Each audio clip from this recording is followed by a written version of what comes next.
వరకు రైతులకు రుణమాఫీ చేస్తుంది కాంగ్రెస్ పార్టీ.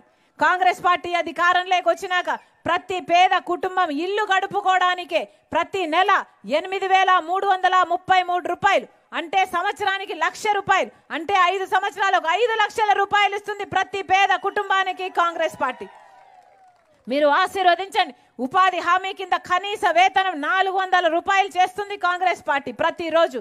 మీరు ఆశీర్వదించండి. మన బిడ్డలకు ఉద్యోగాలు రావాలన్నా, పెన్షన్ 4,000 రూపాయలు కావాలన్నా, వికలాంగుల పెన్షన్ 6,000 కావాలన్నా కాంగ్రెస్ పార్టీ అధికారంలోకి రావాలి. రాజశేఖర్ రెడ్డి గారు 40 లక్షల ఇందిరమ్మ ఇల్లులు కట్టాడు. మళ్ళీ అలా ప్రతి పేదవాడికి ఇల్లు లేని వాడికి ఇల్లు రావాలి అంటే మళ్ళీ కాంగ్రెస్ పార్టీ అధికారంలోకి రావాలి. కాంగ్రెస్ పార్టీ అధికారంలోకి వచ్చినాక 5 లక్షలు పెట్టి పక్కా ఇల్లు కట్టిస్తుంది ఇల్లు లేని ప్రతి పేద కుటుంబానికి కాంగ్రెస్ పార్టీ. మీరు ఆశీర్వదించండి.